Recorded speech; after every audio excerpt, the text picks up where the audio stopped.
પાલનપુરના ઈદગાહ road પર રહેતા અને નાણાં ધીરાર એવા ખાસગી ધંધો કરતા અશોકભાઈ પૂનમચંદ શાહ મંગળવારના રોજ સાંજના સમયે તેમના પેઢી બંધ કરી અને પોતાના ઘરે પહોંચ્યા હતા અને તે સમયની વાત છે કે તે સમયે એક્ટિવા પરથી ઉતરી પોતાના ઘર તરફ તેઓ જતા હતા। તે સમયે એક અજાણ્યો શખ્સ તેમના દાગીના તેમજ રોકડ રકમ મળીને કુલ લગભગ 10 લાખ જેટલા જે મુદ્દા માલ છે તે ભરેલો બેગ છે તે લૂંટીને ફરાર થઈ ગયો હતો અને જેની ફરિયાદ પાલનપુરના પૂર્વ પોલીસ મથકમાં નોંધવામાં આવી હતી।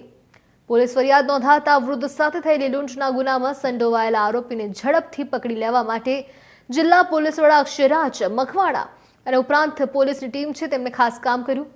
ઉપરાંત વાત કરીએ તેમના પગલે પાલનપુર પૂર્વ પોલીસ મથકના PSI SM Patni LCB SOG સહિતની જે ટીમો છે પોલીસ સ્ટાફ છે તેમને પણ આરોપીને ઝડપી લેવા માટે ચતુરો ગતિમાન કર્યા હતા।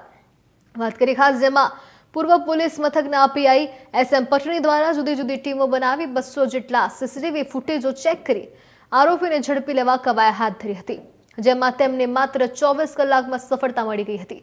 જેમાં પોલીસે શરીફભાઈ જમાલભાઈ શેખ જે નવા ડાયરા સાથ સંચા પાલનપુર રહે છે તેમને દબોચી પાડ્યા હતા, જેથી સોની વેપારી દ્વારા પોલીસનો આભાર વ્યક્ત કરાયો।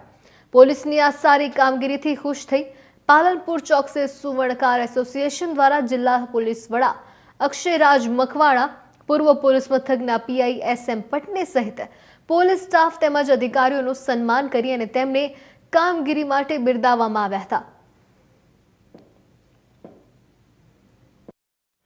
થોડા દિવસો પૂર્વે સોની બજારમાં એક સોની વેપારીની સાથે આશરે 12 લાખથી વધારે કિંમતના મુદ્દામાલની લૂંટ થઈ હતી, જે પોલીસને જાણ થતા પોલીસે ગણતરીના કલાકોમાં જ આરોપીને ઝડપી લીધા અને તમામ જે મુદ્દામાલ હતો એ જે વેપારી હતો તેને સુપ્રત કરવામાં આવેલો છે। તે બાબતનું આજને પોલીસનું એક સન્માન કાર્યક્રમ સમગ્ર પાલનપુરના સુવર્ણકાર વેપારીઓ દ્વારા રાખવામાં આવેલો હતો।